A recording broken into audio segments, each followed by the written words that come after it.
Check it out, everybody. We are live here. It looks like December 3rd. Let me know if the volume seems a little bit high. It seems like it is on my end. I'm having some microphone issues, but no big deal.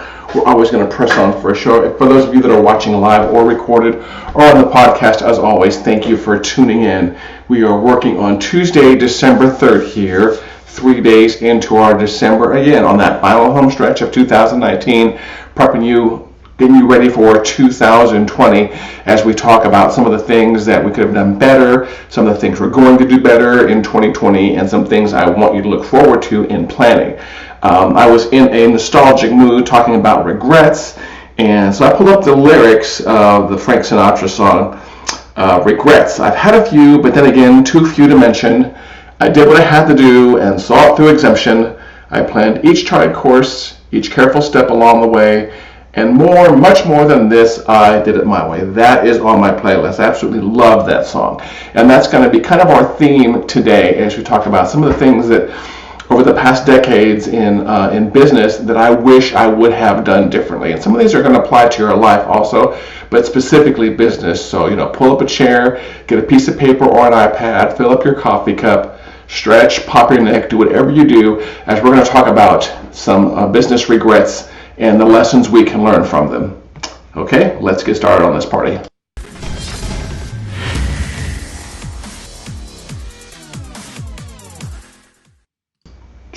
Hey everybody, thanks for watching, and thanks Vinny. A little echo, but volume is okay. Yeah, for some reason the Blue Yeti that I normally use is on the fritz. I cannot figure out why. Maybe time for an audio upgrade, right? So we're going with the microphones built into the Logitech C920 camera right here.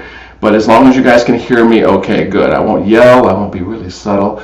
I'll just be my standard self and won't really worry about the microphone problem. So who cares about all that? Regrets. We've all had them in business. We've all gone back over the years and seen things and kicked ourselves for not doing things a different way. And that's going to be the topic of the show today. So I appreciate those of you watching live. If you do me a favor, tag a friend that might be willing to share this. Share it yourself. And as always, comment below with maybe some of your business regrets, and we can jump into those because the flow of this show is going to be kind of fluid. Look at that. I'm a little bit of a poet right there. The flow of this show is going to be kind of fluid. So I'd love to hear about your regrets also. So we're not just talking about my regrets. We're talking about some of the regrets that you've had in life, in business also, and what you would do differently. For those of you that are new, as always, I'd like to make sure you know who this is. It's Patrick Allman from StopDoingNothing.com and Focus Digital Marketing, headquartered in Oklahoma City. I'm going to have to make sure I stop leaning on the desk like that because it makes the whole room shaky. And there are times for some shaky rooms, and there are some times for not shaky rooms, and this is a time for not a shaky room. Anyway, I run Stop Doing Nothing Coaching. I run Focus Digital Marketing, a marketing agency headquartered here in Oklahoma City, Oklahoma. And for those of you that ever tune in, internationally, and you wonder where the heck is Oklahoma? Well, if you look at the map in the United States, we're the middle state, and we are the middle city in the middle state. I don't know if you put crosshairs on Oklahoma if we'd be right in the middle there, but we're darn close. If you know where Texas is, look up from Texas. If you know where Nebraska is, look down from Nebraska. From California, you look right, and from Florida, you kind of look up and left a little bit. You'll find Oklahoma just right there in the middle, and that's where we are today. I did want to cover a few things before we get into the regrets. The other day, first of all, always follow us on social media and on iTunes and every place. YouTube, Facebook, iTunes, Stitcher, iHeartRadio, Spotify, all those places. Do us a favor and just make sure you're following us there. The other day in the YouTube comments, someone asked how to get a shirt. I was wearing one of my branded Stop Doing Nothing shirts, and they really liked it, and they posted in the YouTube comments. And I said I was doing a giveaway, and I do that occasionally. And if you want one, or if you're interested in getting one, either text me your email address at 405-217-4752, that number right there on the phone. Just text me your email address, and I will add you to the email list, and that's where I pull the drawings from. Or just go over to the website at StopDoingNothing.com, and there are various options there to get on the email list, and that is where I pull the information from. So yeah, I have these pretty cool black shirts with white lettering on them that just talk about different phrases, and they say Stop Doing Nothing across here and something else on the back. So they're pretty darn cool. So that's the phone number right there where you can text me your email address, and I will get those back to you. And I guess I really shouldn't have multiple overlays on at once there, should I? And as always, like I said, follow me on the other social media accounts. So let's start going through the list here of different things that I've learned over the years that I may not be that great at, or that I wish I had changed sooner. These are the things that when I go back and I looked at the day I started my business, which I believe was early in November or October of 1998. These are the things that I wish a Patrick from the future had come back to me in my very first horrible business trip. That's going to be a good story sometime. And told me, hey Patrick, you really need to do these things as soon as possible, so you don't screw up things. And so if I ever have a time machine, this is what I'm going to go back and tell myself. The first one is probably, these are actually in no particular order. Probably the first one here that I listed, though, that came to mind when I was prepping for the show, is farm out the stuff that I'm not good at. When you first go into business, you have to do everything. You really do. You have to do everything, from take out the trash, to make your own cup of coffee, to run your own video shows, to build your own websites, to do your own marketing, do your own travel, answer the phones. I mean, everything. And that's just, for most people that go into business as a solo person, that's just the realistic part of it. I mean, you're going to do everything. Friday you're working for the man, and you get Saturday and Sunday off, and come Monday you got to wake up and everything is on your back. Washing the windows in your office, taking out the trash, just everything that you kind of take for granted. And you obviously can't farm out everything right away, but probably what I would do, like I said, is I would find the things I'm good at and farm out the other things as soon as possible. And those include things like copywriting, which I know I'm not good at, and I look to people for those. Farm out certain parts of my marketing task, which I know I'm not great at. I'm decent, but I'm not. There are certain things that I just know I've seen people do amazing work at, and that is not me. Specifically, also some of the business management tasks. I was so happy when I finally found a good accountant. And for those of you that are starting up a business, or if you've been in business for a little while and you want to scale and you want to make sure that things get done right and you cannot stand playing with the numbers, find yourself a good accountant. I'm going to give a plug here for a service I use, and the only association with them is I pay them money every single month.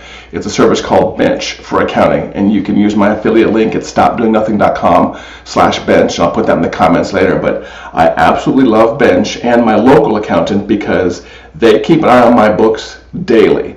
I use Bench for the day-to-day stuff and the reconciliation and the categorization of stuff. And so I know at the end of every month, within a week or two, all my books are in order, everything's categorized, and I've just got the reports. And that's what you really want in business, is you want to know the results of your effort. You don't really care about the minutia and the detail. You don't really care about the line items in QuickBooks or Xero, whatever your accounting package is. Who cares that, this trip to McDonald's was a business lunch, or this thing at Starbucks was a business meeting? You care, total, how much did you spend on dining out for the month, and how can you reduce that next month, or how can you make sure you get an ROI on that stuff? And that's just, I think, business maturity. You learn to focus on the bigger things and not the minutia so much. And for years, from day one I went into business, I was using various accounting programs and just managing my daily numbers. And I hated it so much that I would slack it off. And all of a sudden we'd get around to November, December timeframe, and my accountant would say, hey Patrick, we have to prep for this stuff. And all of a sudden I would have to catch up on all that stuff. And there's nothing, there are a few things worse than trying to go back 6 or 7 months and look at, and that's how it was sometimes, 6 or 7 months, and look at a transaction and say, oh heck, what was that transaction for? I have no idea what that store was, because it was on a business trip, halfway across the country in some bizarre one-off store, and you have no idea what that was for, but you got to reconcile it. So again, find a local accountant, maybe for the big stuff, the tax reporting, the payroll, things like that. And then if you want to get started on it today and basically find an online service that does it for you, go to Bench, or actually use my link, stopdoingnothing.com/bench. Go to Bench, tell them Patrick Allman referred you, because I talk about them all the time, and they'll give you a free month. And I think I get a free month out of it also. But it's such a relief now to basically just have month-end reports and know what is going on with my business. and I don't cross my fingers and then hope I'm profiting and hope I'm not blowing away a lot of money. So accounting is one of them. Website building, I am a marketing agency. I do run a marketing agency, I guess I should say, and I am halfway decent at WordPress, getting things done in WordPress. However, I am not a graphic designer, and I'm not a website designer. I know what a good one looks like. I know what a bad one looks like. I can give advice on one, but I know really good graphic designers. I've got a really good website designer that works for me, and the skill it takes to do things like layouts and color matching and gradients and triad building when it comes to colors and all that stuff that comes to website design stuff, I've never been great at. I've just been okay at. And so I would farm that out much earlier. So we've got the accounting work, we've got the website design. Probably something else I would farm out much easier, much sooner, is the answering of my own phone.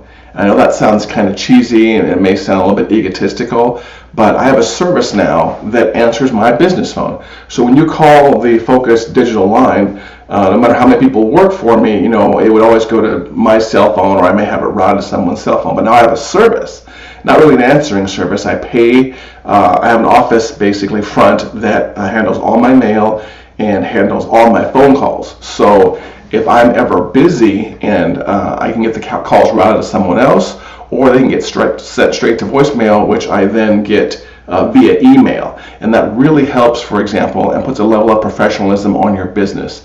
Here in Oklahoma City, I use a service called PC Executive Services, and I think I pay like $99 a month, and they answer all my phone calls in a very professional manner, whether or not I'm traveling, I'm on a plane, I'm busy, things like that. A real human being always answers my phone. It's always the same person, and it's always a kind, courteous way. And you can even set up rules with them to, say which department do they want, and they'll route that to somebody else.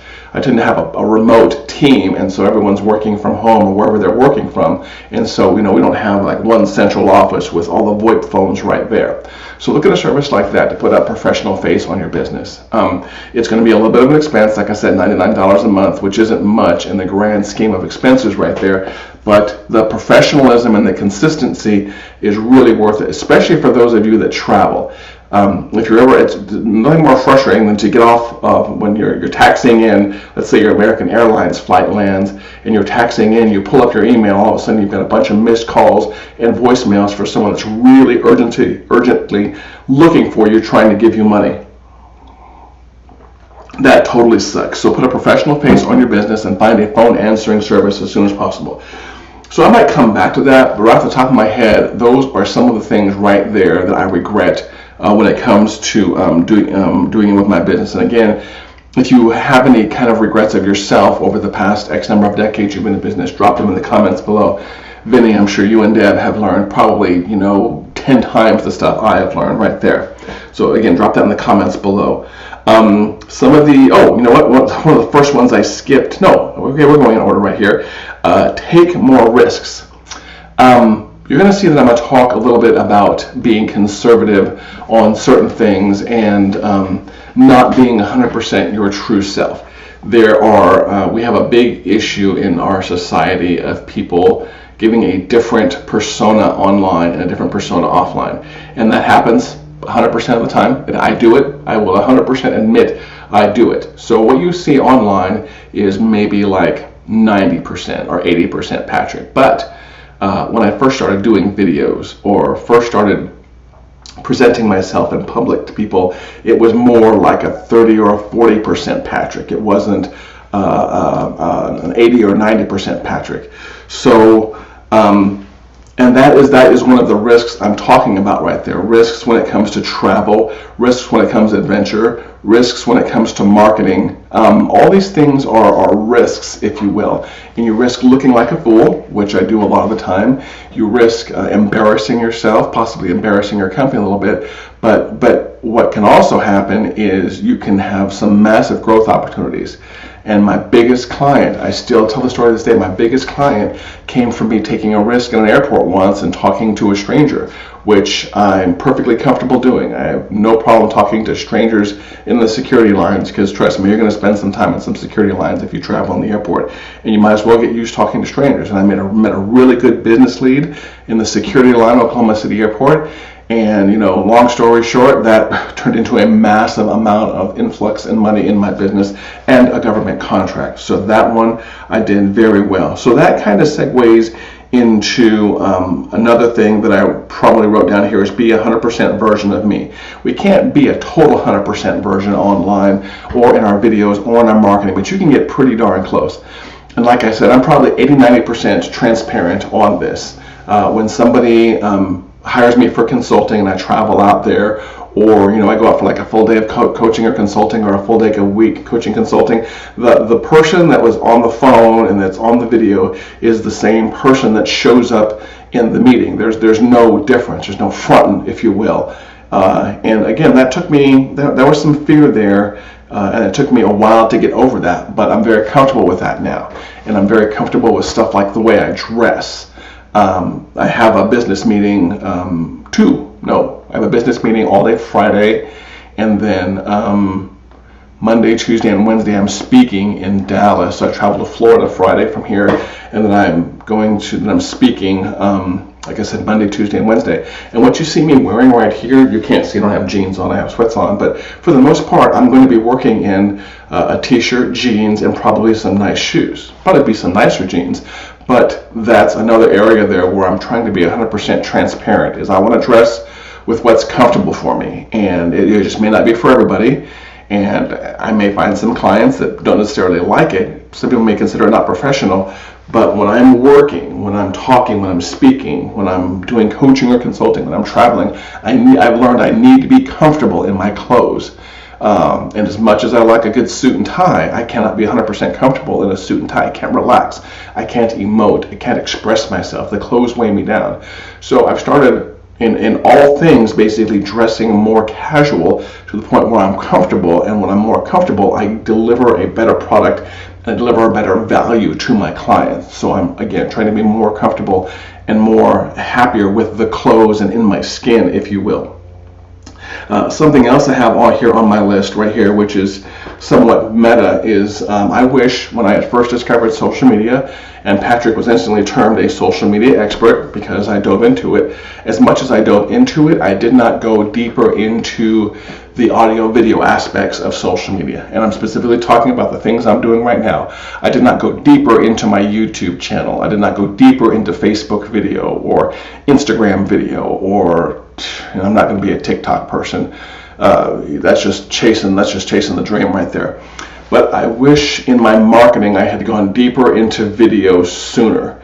The people that I admire now that basically took advantage of internet video sooner or social media video sooner are killing it. And not necessarily because they took advantage of it sooner, although that definitely helped, but a couple of factors. One, they took advantage of it sooner, and they were 100% transparent on things. And so going back and looking from lessons in my past business, that's one of the things I wish I had done.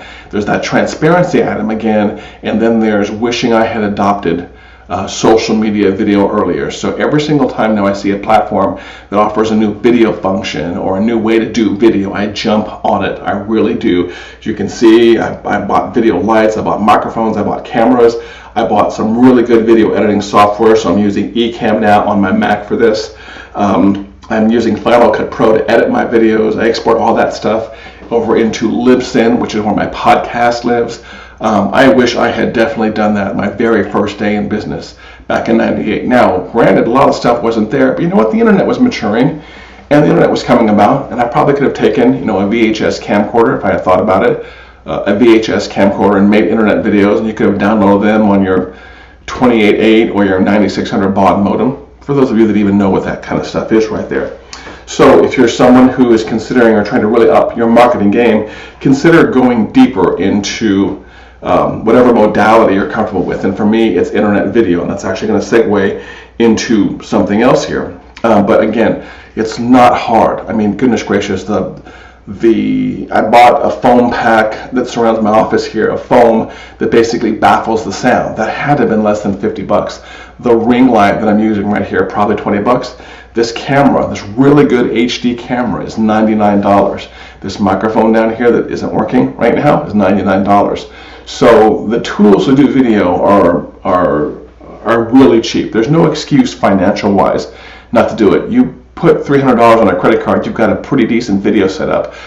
Even this right here probably cost me, the sign behind me cost me $60. It was next to nothing, and that was strictly for branding right there. So do not give me any weak ass excuse that you don't have the money to invest in internet video. It's just there. Now you have to be comfortable with it, and I am comfortable with it, and I'm learning stuff every single day on how to do it better. But money is no longer an excuse, and I can tell you, marketing wise, it just really scales you up and puts you a level above anybody out there doing blogging or doing podcasts. And don't even get me started about how you can basically reverse all the video stuff back into blogging and back into podcasts. 100% cool stuff right there. So going deeper into social media video, probably we're getting towards the bottom of my list here, learning my best communication modality, I call it. And we all learn and communicate in different formats. And so maybe about 10 years ago, maybe 15 years ago, people learned about a really easy piece of software called WordPress, and there were other pieces of software out there also, where it made it very easy to blog, and blogging was a very big thing. You gotta write, you gotta put images out, you gotta write. And I tried blogging, and it wasn't really for me. I am not that great with the written word, and I had to learn that. Through time, and through Toastmasters, and through NSA, I learned that my best communication modality is what you were seeing right here, is speaking. If I want to communicate an idea to someone, or I want to teach someone something, the best way for me to do it in person is to have someone hire me and come out and I work with their company, or if we're going to do it remote, to just do it on Zoom. Don't do it via email.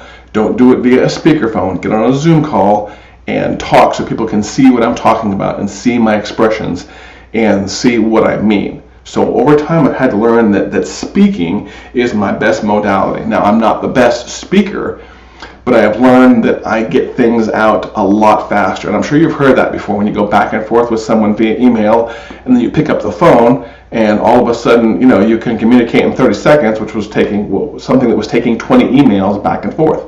So that may not be your best modality. You may be more of a speakerphone person. If you're the person who's going to do online media, you may be more of a podcast person, and you may be more of a blogger. I know a lot of people who are still deep in the blogging world. They are great with the written word. To me, that just takes a lot of time and a lot more thought process, and probably just a lot more energy than I want to do.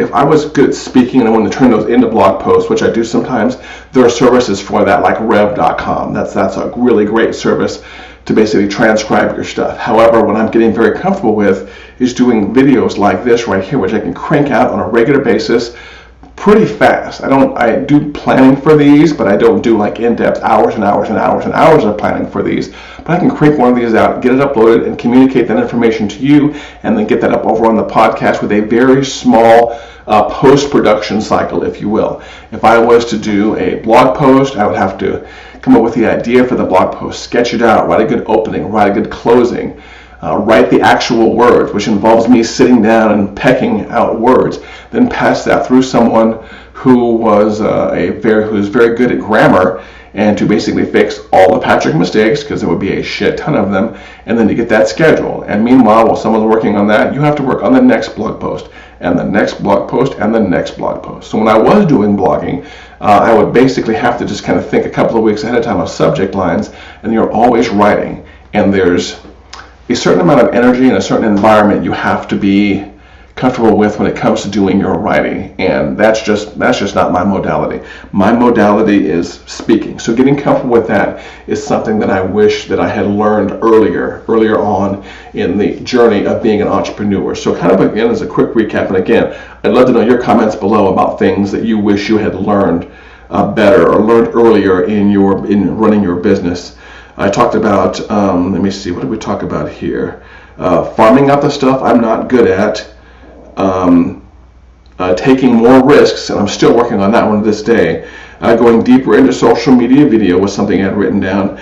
Be 100% version of me, no fronting. Please work on that. That is a big issue. I'm involved a lot in NSA, the National Speakers Association, and NSA is full of people fronting. When they are on stage, they are a certain character. When they are, after hours having a drink or having a steak, they're a completely different character. It's one thing if you're actually going to be a character, but if you're just trying to be someone who's coaching or consulting like I do, or communicate a thought or an idea, try to be the same person 24/7, no matter what environment that you are in. It goes a lot, I think, to credibility, and it goes a lot to people just being comfortable with you. People are going to see you on videos and on the internet and on stage and just basically think they're your friend, and what you don't want happening is for you to walk off stage or for you to be at the drink having a bar with someone and you're a completely different person. Hopefully not an asshole, but you just want to be the same person 24/7. And that, like I said, that also has to do with your persona, what you wear head to toe. I'm just trying to keep all of that consistent, be 100% version of me, and learning your best modality, which, like I said, for me is speaking right there. So Vinny, brother, as always, thank you for tuning in. For those of you who kind of pop in and out of the live show, I saw some people coming and going in and out of the live show. I thank you for watching. As always, please make sure you follow us on YouTube, on Facebook, on iTunes, on iHeartRadio, on Spotify, on all those places. And as always, I welcome your feedback after the show is done. And don't forget what I talked about earlier on the show. If you want a Stop Doing Nothing shirt, either text me at the number, which I'm going to put on the screen right here, your email address, or go over to the website of stopdoingnothing.com and use one of the forms there and fill in your email address.